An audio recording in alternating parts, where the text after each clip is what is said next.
Hello everyone, welcome back to my channel. तो दोस्तों, स्वागत है आप सबका हमारी चैनल पर, जहां हम बातें करते हैं फैशन, ब्यूटी, लाइफस्टाइल, पूजा पाठ से जुड़े हुए ऑल इन टॉपिक पर। और मैं आपके साथ शेयर करती हूं अपनी लाइफ का एक्सपीरियंस। तो दोस्तों, हरे कृष्णा, राधे राधे। कैसे हैं आप सब? आशा करती हूँ आप सब लोग स्वस्थ होंगे, अच्छे होंगे। मैं भी बिल्कुल ठीक हूँ। आज का वीडियो थोड़ा सा इमरजेंसी वाला है, आप लोगों के लिए, जानकारी के लिए है। और इनफैक्ट क्या हुआ मैं आपको बताऊँ, 15-20 दिन से एक शिकायत कंटिन्यू मेरे पास आ रही थी, बट मैंने उस पर ध्यान नहीं दिया। मुझे बहुत तो उससे लगा, कह रहा था ठीक है, हो रहा है, होने दीजिए, कोई फ़र्क नहीं पड़ता उससे बहुत ज़्यादा। लेकिन आज एक ऐसे व्यक्ति का मैसेज आया मेरे पास इंस्टा पे। मैं जानती हूँ कि वो झूठ नहीं बोल सकती और वो गलत भी नहीं बोलेंगी।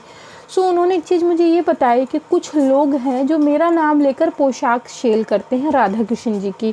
मतलब उनका कहना ये है कि शिवा शिवा चैनल वाली दीदी भी हमसे पोशाक खरीदती हैं।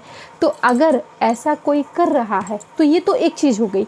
इसके पहले कुछ लोगों के मैसेज आए कि दीदी बहुत से इंस्टाग्राम स्टोर पर लोग हैं, वो ना ये कहते हैं कि श्रेया दीदी हमसे शॉपिंग करती हैं, हमसे सामान लिया है। तो ऐसा कभी कतई कहीं नहीं है। मैं बहुत ज़्यादा ऑनलाइन स्टोर पर विश्वास नहीं कर पाती, क्योंकि एक दो बार मेरे साथ फ्रॉड हो गया। मैंने मंगाया कुछ और, आ कुछ और गया, तो मैं उससे डर गई हूँ। और ये चीज़ तो ना मेरे साथ उस पर फ्लिपकार्ट पर अक्सर होती रहती है। तो कभी अगर मैं कोई ऑनलाइन शॉपिंग करती हूँ तो वो अमेज़ोन से कर लेती हूँ और फ्लिपकार्ट से कर लेती हूँ। इसके अनदर कभी कहीं से कुछ नहीं। मैंने ना एक छोटी सी माचिस की तीली भी कभी कहीं से कुछ परचेस नहीं की। तो अगर कोई ऐसा कर रहा है या करता है, मेरे नाम पर कोई चीज़ सेल कर रहा है या आपको दे रहा है, आप ले रहे हैं, क्या आ रहा है क्या नहीं आ रहा है, इससे मेरा या उस व्यक्ति से ना ही मेरा कोई संबंध है, ना ही मेरा कोई लेना देना है। और मैं कभी भी अगर कहीं से कोई चीज़ लाती हूँ तो आप लोगों को बता ज़रूर देती हूँ कि ये चीज़ यहाँ से आई है, ये चीज़ यहाँ से आई है। जैसे अभी आपने राधा कृष्ण जी का जो सारा सामान देखा था, दिखाई थी मैंने, उसमें से ज़्यादातर ज्वेलरी मीशो से थी। मैंने आपको बताई थी, मैंने मीशो से परचेज़ की। कुछ चीज़ें यहाँ से नहीं थी। आपके जीजा जी वृंदावन गए थे, वो वृंदावन से लाए थे, तो वो भी मैंने आपके साथ शेयर की थी। जो चीज़ मैं अमेज़ॉन से ख़रीदती हूँ वो भी मैं आपको बता देती हूँ। अच्छा, जो चीज़ गिफ्ट में मुझे आती हैं मैं उनकी डिटेल आपके साथ शेयर करती हूँ। जैसे कि रूपा जी, उन्होंने मुझे 2 बार पोशाक भेजी और दोनों बार उन्होंने मुझसे कह के भेजी, तो उनका डिटेल जो भी था मैंने आपके साथ शेयर किया। शगुन जी, वो मुझे कह के पोशाक भेजती हैं, मैं उन्हें उनकी जो डिटेल है मैंने वो आपको शेयर की। अभी जो उस दिन येलो वाली पोशाक पहनाई थी ना, वो संस्कृति क्रिएशन की है, या कान्हा या संस्कृति की ही है, वो उन्हीं का नाम है, वो मेरठ से हैं। तो कुछ लोग कन्फ्यूजन थे, दीदी वो दिल्ली से नहीं जी, वो मेरठ से हैं। तो उनकी पोशाक है, उनकी पोशाक बहुत पहले से आ रही, बहुत पहले से आ रही हैं, तो उनका शेयर है। तो जो भी व्यक्ति मुझे जो सामान भेजता है उसकी डिटेल, फ़ोन नंबर, जो कुछ भी होता है मैं मेंशन कर देती हूँ, आपके साथ उनका नाम भी शेयर करती हूँ। और तब करती हूँ जब मुझे श्योरिटी हो जाती है कि हाँ ये बंदा आपको गलत चीज़ नहीं भेजेगा, तब।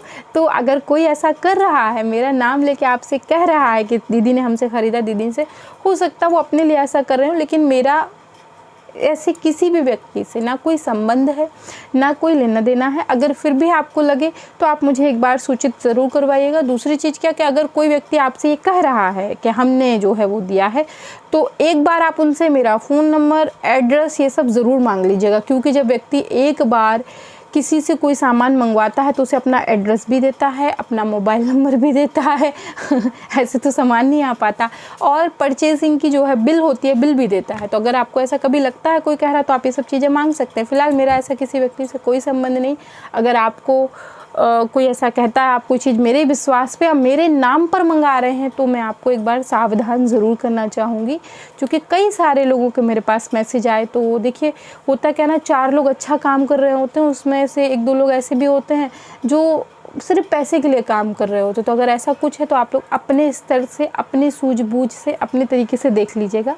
मैं फिर कह रही हूँ, हमारी शिवा शिवा परिवार से ऐसे किसी व्यक्ति का कोई लेना देना नहीं है। जो चीज़ें मैं जहाँ से ख़रीदती हूँ मैं खुद आपको बता देती हूँ। सो दोस्तों, आशा करती हूँ जानकारी आपको पसंद आई होगी।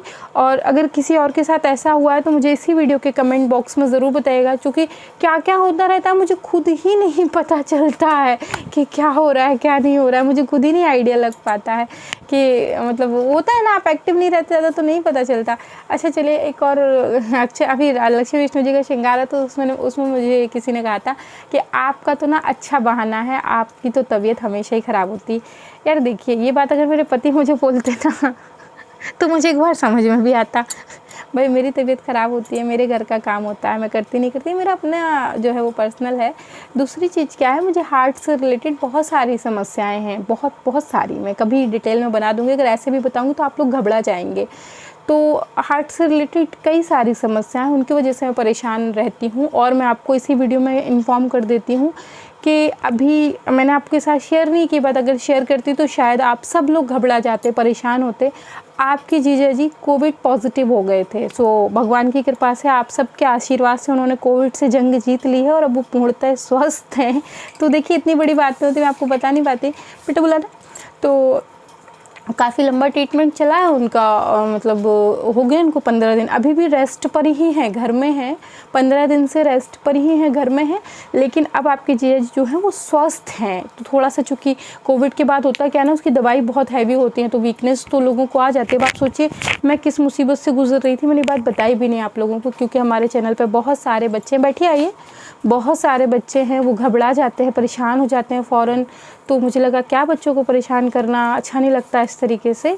तो आपके जिया जी बैठे हुए हैं। कल किसी का कमेंट आया था कि आप तो हमेशा ही बीमार रहती हैं, कोई ना कोई बहाना मारती रहती है, श्रृंगार करके नहीं दिखाती। तो मैंने बताया कि आपके जिया जी जो है वो कोविड पॉजिटिव थे, अभी ठीक हो गए, तो घबराने की आवश्यकता नहीं। तो स्वस्थ हैं अब आप?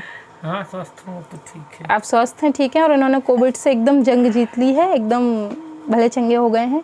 मैं ये जब बात बताना चाह रही थी आप लोगों को, जो पायल दीदी वाला मामला हुआ था उसी के तीसरे चौथे दिन इनको कोविड पॉजिटिव की रिपोर्ट आई थी। तो मैं आप लोग के साथ शेयर नहीं करना चाह रही थी, मुझे लगा आप लोग घबरा जाएंगे, परेशान हो जाएंगे। सो मानव जीवन में बहुत सारी समस्याएं चलती रहती हैं, मुझे भी समझा करिए, ज़रूरी नहीं कि मैं हर बात मुँह से कह पाऊँ, कभी कभी आवाज़ से भी अंदाज़ा लगा लिया करिए। परिवार में तो ये सब चीज़ें होनी चाहिए, व्यक्ति की खामोशी बहुत कुछ कह देती है। तो मैं उस सब में बहुत परेशान थी। अभी फ़िलहाल आपकी जिया जी ठीक हो गए, एकदम स्वस्थ हैं। अभी उन्होंने श्रृंगार भी करवाया है ठाकुर जी का कल। तो अभी लेकिन चूँकि घर में हैं, अभी कहीं जा नहीं रहे हैं, 15 दिन हो गए हैं, लेकिन फिर भी अभी घर में, और मुझे लगता है अभी रहेंगे ना, 10 दिन हो तो 10 दिन तो रहेंगे। अभी 10 दिन रहेंगे। डॉक्टर ने बोला अभी 10 दिन आइसोलेट रहने के लिए घर के अंदर ही, तो अभी घर में रहेंगे। तो अभी अच्छी अच्छी वीडियो आएंगी, डोंट वरी। हाँ ये है कि कोई बात कहती नहीं, उसके बात ये नहीं कि मुझे परेशानी नहीं होती है, मुझे समस्या नहीं होती, समस्याएं सबके जीवन में होती, बस मैं कहती नहीं, घबराती नहीं। और यकीन जानिए जब मेरे हस्बैंड को कोविड की रिपोर्ट आई थी, तब मैं उनसे भी कह रही थी घबराइए मत, कुछ नहीं होगा, आप एकदम ठीक हो जाएंगे। बहुत सारे फ्रेंड्स थे जो कह रहे थे भर्ती कर दो, ये कर दूंगा, मैं कुछ नहीं, मैं घर में ठीक कर लूँगी। वो घर में ठीक हो भी जाएंगे, और ईश्वर की कृपा से कि वो घर में ठीक हो भी गए, है कि नहीं?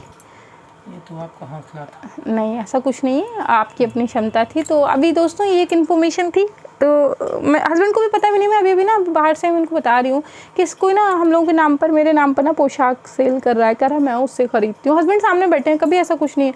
मेरे को तो ऑनलाइन ट्रांजेक्शन करने में ही डर लगता है। मैंने आज तक कभी कुछ, आपके नाम पे सेल कर रहे हैं? हाँ कुछ लोग क्या कह रहे हैं कि दीदी ने हमसे मंगाई है, या दीदी हमसे मंगा के पोशाक जो है राधा कृष्ण जी को पहनाती है, ऐसा कुछ नहीं। खुद बना के पहनाती हैं? मैं कुछ ज़्यादा कुछ कपड़ा खरीद के लाती हूँ, उसको दिखाती हैं, फिर बना के दिखाती हैं। हाँ अभी मैंने दिखाया भी आप लोगों का, तो ऐसा कुछ है नहीं। तो अगर कुछ ऐसा होता है तो मुझे बताइएगा ज़रूर। तो दोस्तों घबराने की आवश्यकता नहीं है, आपके जिया जी बिल्कुल ठीक है, बिल्कुल ठीक है, कोई समस्या नहीं। उनकी रिपोर्ट भी नेगेटिव आ गई है, तो बहुत घबराने की आवश्यकता नहीं है। थोड़ी सी वीकनेस है, चूँकि कोविड की दवाइयाँ बहुत हैवी होती हैं, तो दवाइयाँ चूँकि हैवी थी तो खा पी रहे हैं, लेकिन वो जाते जाते होता है ना, तो समस्या जाती है। चूँकि कोविड के साथ साथ ना हल्का सा निमोनिया का भी सिम्टम्स आया था इन्हें, इस वजह से थोड़ा सा वीकनेस है। आशा करती हूँ वीडियो पसंद आई होगी। अब आप लोग कहेंगे दीदी इतनी बड़ी बड़ी बातें छुपा लेती हैं, छुपा इसलिए लेती हूँ क्योंकि आप लोग भी घबरा जाएंगे। और अभी से 15 दिन का दौर हमारे परिवार में बहुत खतरनाक चल रहा था, लोगों के साथ पता नहीं कैसी कैसी घटनाएं हो जा रही थी। कोई नहीं जानता इस बात को, पूरे चैनल पर कोई नहीं जानता, बस एक ही लोग जानते हैं, मैं बताऊं कौन, जिया जी जानते हैं, पायल दीदी के हस्बैंड और बच्चे। चूँकि उनका मैंने 1-2 दिन फ़ोन नहीं किया तो बच्चे घबरा गए, उनका फ़ोन आया, जिया जी घबरा गए कि क्या हो गया श्रेया, तुम ठीक हो, अकेली रहती हो, मुझे डर लगता है, चिंता लगी रहती है तुम्हारी। तो उनको बताया था कि भाई साहब जो है वो पॉजिटिव हो गए हैं, बस उन्हें पता था, और कहीं किसी को कुछ नहीं पता था। चूँकि आप लोग घबराए ना, अब आपके जिया जी एकदम सुरक्षित हैं, स्वस्थ हैं। मैं जानती हूँ अब भी आप लोगों को टेंशन हो जाएगी, तो घबराइएगा मत। तो मैं मिलती हूँ एक और नई वीडियो के साथ। अगर आप चैनल पर नए हैं तो लाइक करें, शेयर करें, सब्सक्राइब करें, कमेंट करें, और आप मुझे इंस्टाग्राम पे ज्वाइन कर सकते हैं। बाय बाय दोस्तों, बाय बाय।